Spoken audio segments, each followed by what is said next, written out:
The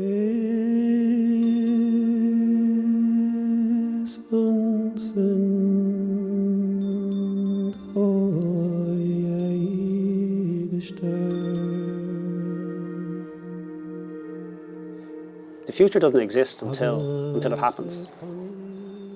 So simultaneously you have all these myriad different possibilities of the future. And quantum mechanics tells us that they all exist at the same time. So you have all these millions of possibilities, and these all collapse into one single event when it happens. And we've always been fascinated with trying to preempt the future, try and control it, and try and grasp a certainty of what's in front of us. And this is the tradition of the oracle, of the soothsayer, of the prophet. And it's something we haven't escaped from. We see it in the modern day today as well. We see it in people trying to define what the future will be through technological incantations, you might call them. Computer programs, computer models, I mean.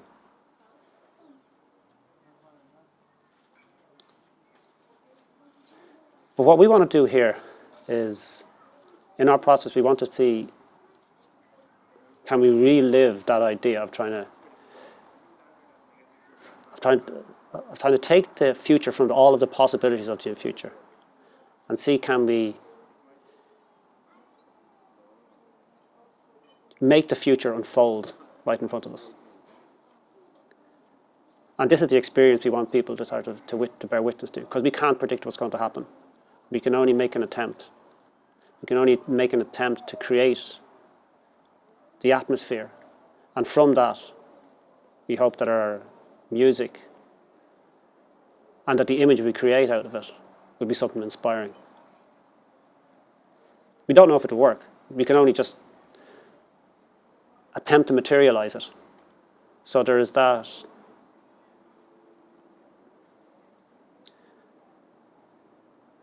So there is the unknown element of this. Will the muse strike, or will something actually happen between us, and will this sort of creative spirit actually make something manifest? We can't say. So in a way, we're trying to grasp the future and trying to create, out of all the possibilities that are before us, we're trying to create something. But there's always an amount of equivocation in this. And this is the great story that runs through all of these attempts to soothsay, to cast runes, to see into the future, to have an eye into the unknown. There's always an amount of equivocation with it. And this has been sort of how it's been described in all of our literature and all of our culture, is how do you interpret what's semi-revealed to you? And when you go upon that, do you set yourself on the road to revelation or to disaster? And we hope that the experience that we have is that we can create something. It might be a case that nothing happens.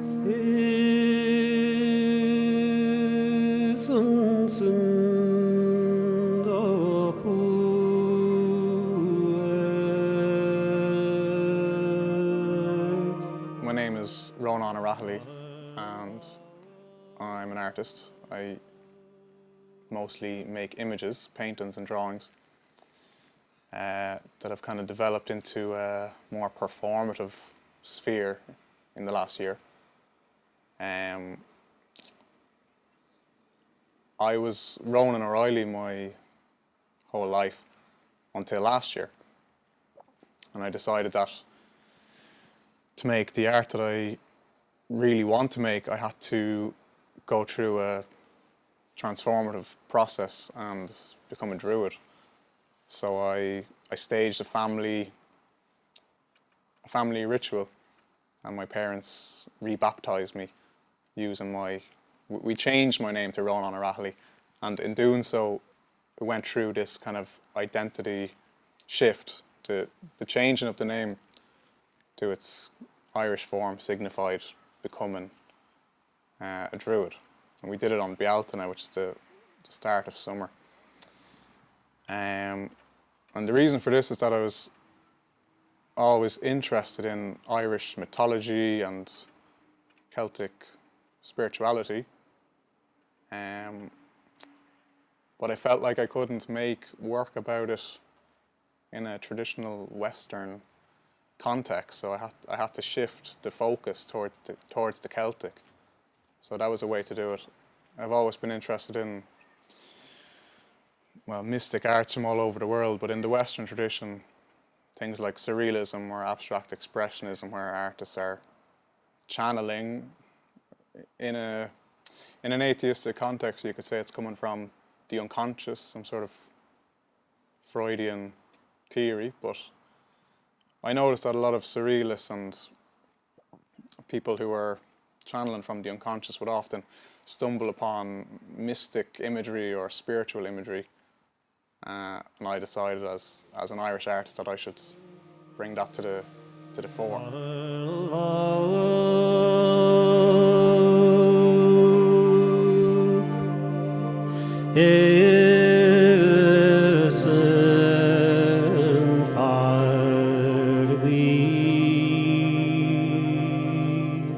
So I've been singing I've heard singing all my life because it's always been at home.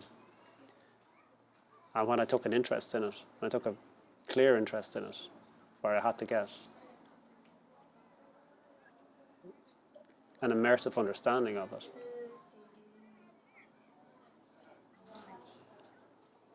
I wanted to explore new territory with it. And not just within the tradition, but what the methods of the tradition, what the practice entails. And I wanted to use everything that I could find out about that to investigate something about the mythologies of our past. These are things that we find in paper, we find in books and stuff, but how to engage with them as a sort of a living tradition. Because these were all spoken at one stage. They're all told, recorded from memory, and they will be involved of a cultural memory over hundreds of years and passed from generation to generation. So I wanted to look at our own oral traditions and see how we could engage with that ancient oral tradition and take it out of, say, the historical manuscripts and make it sound like it was spoken today. Becoming a druid has changed the way that I make art. I used to make paintings in a studio over a long period of time, and they'd be sometimes quite logical.